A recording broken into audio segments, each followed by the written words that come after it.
오늘은 아니타 무르자니의 그리고 모든 것이 변했다에서 우리의 본질인 무한한 자아에 대한 내용입니다. 임사체험을 하는 동안 나는 우리 모두가 이 우주 에너지에 연결되어 있으며 우리 모두 그 에너지와 하나임을 강하게 느꼈다. 우리는 누구나 이 장엄하고 신비로운 생명력이 세포 하나하나를 관통해서 흐르도록 하고 있다. 그것은 어떤 외부적 실체가 아니라 존재의 상태, 즉 내부적 현상이다. 그것은 안에도 있고 밖에도 있고 어디에든 있다. 우리가 어떤 인종이고 무슨 종교를 가졌으며 어떤 문화와 신념 체계에 속해 있는가는 아무 문제도 안 된다. 그저 살아있기만 하다면 우리는 누구나 이 에너지에 연결되어 있다. 사실상 우리가 바로 이 우주 에너지이다. 우리는 이 에너지에 닿기 위해 그 무엇도 할 필요가 없고 그 무엇이 될 필요도 없으며 무엇을 증명해 보일 필요도 없다. 우리는 모두 장엄하고 강력한 존재들이며 누구나 다 이 에너지에 다 있다. 이 에너지가 바로 우리이기 때문이다. 이 에너지를 알아차리지 못하게 막는 유일한 장애물은 바로 나의 마음, 즉 나의 생각이다. 특히 자기를 제한하는 생각이다. 앞에서 나는 모든 것을 내려놓았을 때 임사체험 상태에 들어갔다고 했는데 그때 내려놓았다는 것은 실제로는 나의 지성을 완전히 놓아버렸다는 뜻이다. 그와 함께 나를 제한하는 믿음들을 모두 내려놓고 우주 에너지가 그 자리를 대신하도록 하였다. 마음이 말끔히 비워지자 수문이 열렸다.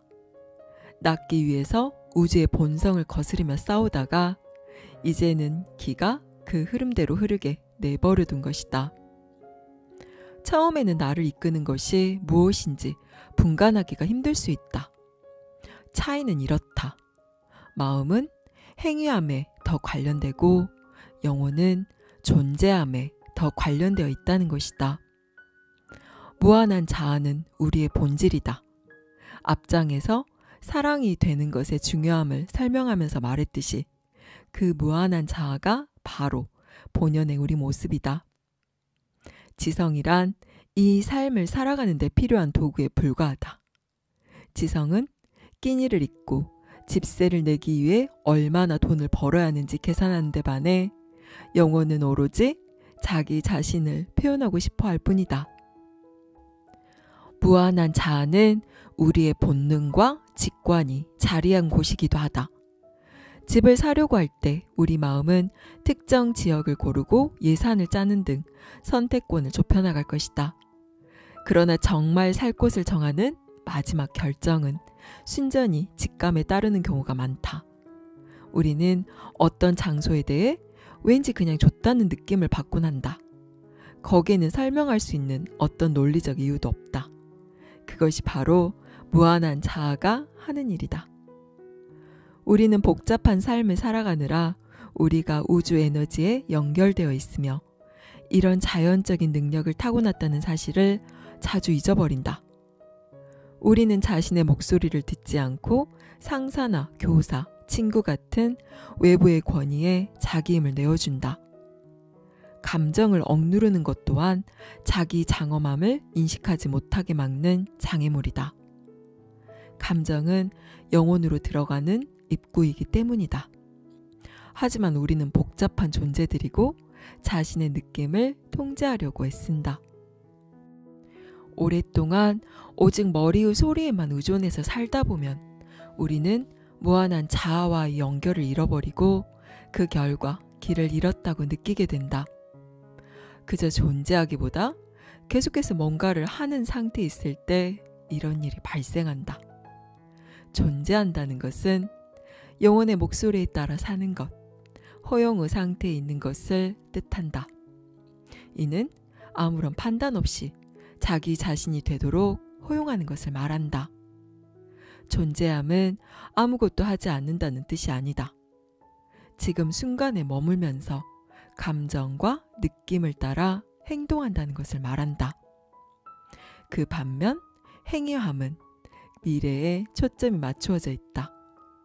마음은 특정 결과를 얻기 위해 우리를 여기저기로 데려가며 무슨 일인가를 계속해서 만들어낸다. 지금 내 감정이 어떤지는 상관하지 않는다. 내 행동이 행위함에서 나오는지 존재함에서 나오는지 보려면 매일매일 결정을 내릴 때 어떤 감정이 뒤따르는지 보기만 하면 된다. 결정의 동기가 두려움인가? 아니면 열정인가? 내가 날마다 하는 모든 행동들이 삶에 대한 열정에서 나온 것이라면 나는 존재하는 것이다. 하지만 내 행동이 두려움의 결과라면 나는 행위하는 상태에 있다. 우리는 길을 잃었다고 느낄 때 자신이 뭔가를 잘못했다고 생각한다.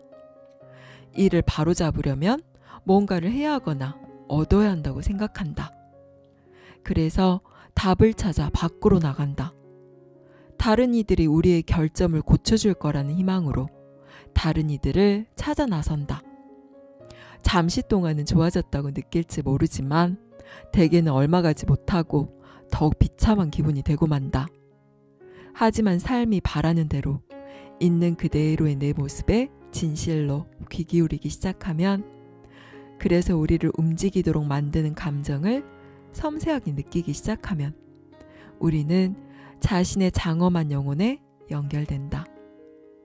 이 연결을 허용해 자기 힘을 되찾을 때 우리는 명료해지는 것을 느끼고 그리하여 삶은 다시 제 궤도에 들어선다. 이처럼 자기 자신으로 존재하는 자리에서 살아갈 때 우리는 외부의 스승이나 선색, 책, 영적인 사상들을 선택해서 배울 수 있다. 다른 누가 내게 없는 힘을 가졌다고 믿는 대신 자기 내면의 장엄함과 진실을 알아차린다. 사실 자신의 장엄함을 깨닫고 우리의 진정한 본성인 사랑에 따라 살아갈 때 우리는 동시성에 의해 자기에게 딱 맞는 선생이나 책, 영적인 사상을 끌어당기게 된다. 아주 딱 맞는 때의 말이다. 세상에서 보이는 문제들은 우리가 다른 이들을 판단하거나 증오하는 데서 나오는 게 아니라 바로 우리 자신을 판단하고 증오하는 데서 나온다.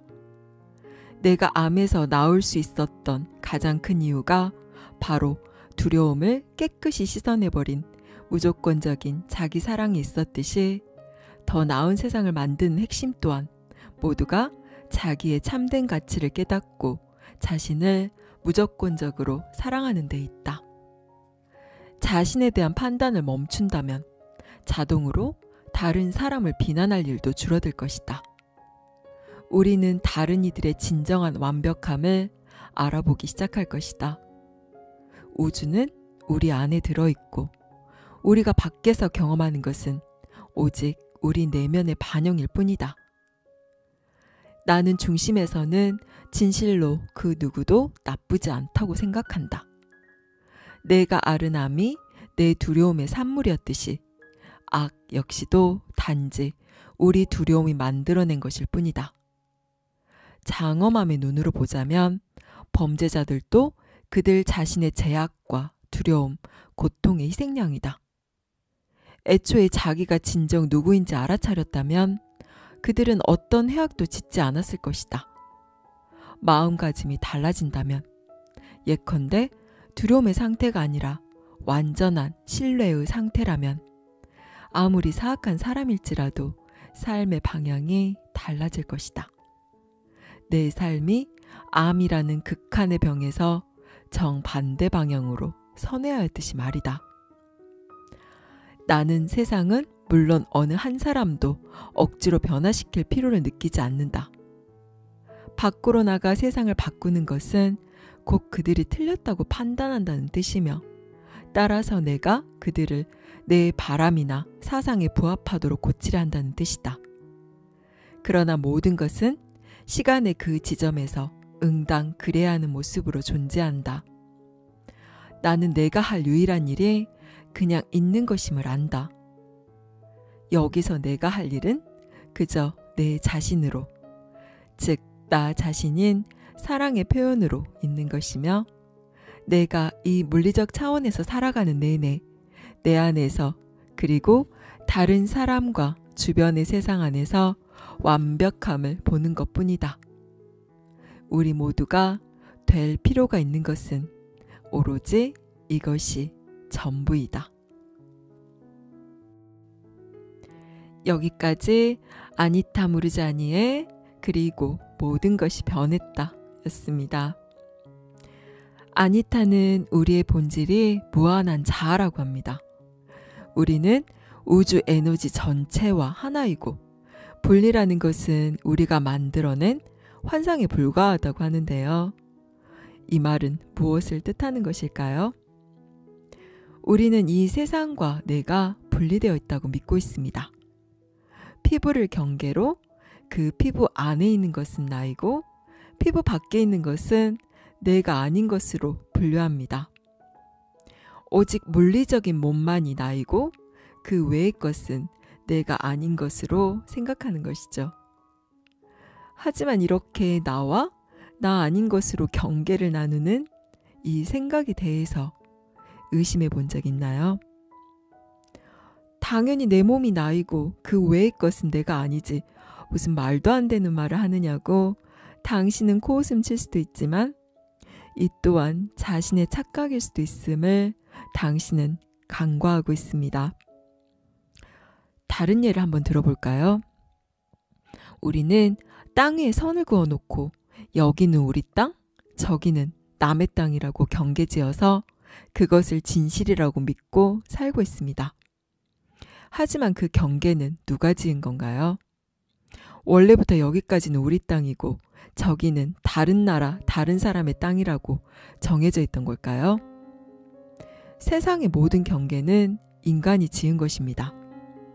개인으로서 자아라는 개념이 없던 시절에는 아마 공동체를 하나로 묶어서 나로 생각했을 것이고, 그 공동체 안에서는 내 것과 남의 것이라는 구별도 없었을 것입니다. 현재의 개인주의 사회에 살고 있는 우리에게는 전혀 상상도 할 수 없는 일이지만, 나와 남의 구별이 없이 생각하고 느끼고 살아간다는 것이 정말로 가능한 것입니다. 이건 물리적인 세상에서 경계에 대한 이야기지만, 에너지 차원으로 가면 우주 에너지와 나는 하나입니다. 그 어떤 구별도 없고 경계도 없이 그저 하나로 존재할 뿐인 것입니다. 우주 에너지는 모든 살아있는 것들을 관통하여 흐르는 생명의 근원이며, 우리는 이 에너지와 떨어져서 존재할 수도 없고 언제나 이 에너지와 연결이 되어 있습니다. 우리가 이 에너지를 알아차리지 못하는 이유는 나라는 생각에 갇혀있기 때문입니다. 나는 물질 육신에 국한되어 있는 제한된 존재라는 믿음 때문에 우리는 우주 에너지의 존재를 느끼지 못하는 것입니다. 만일 우리가 이 에너지와의 연결을 강하게 느끼고 그 안에서 존재할 수 있다면, 우리는 알의 상태로 들어가서 자신의 장엄함과 무한함을 느낄 수 있을 것입니다. 내가 나라고, 내 것이라고, 내 영역이라고 그어놓은 경계는 무엇이고 어디까지인지 살펴보세요. 자신이 그어놓은 그 경계 때문에 스스로가 얼마나 고립되고 한계지어진 삶을 살고 있는지도 바라보세요. 그리고 그 모든 경계가 실체가 아닌 허상임도 알아차리세요. 당신이 나라는 생각을 쥐고 갖는 모든 믿음은 그 어떠한 것도 진실일 수가 없습니다. 감사합니다. 사랑합니다.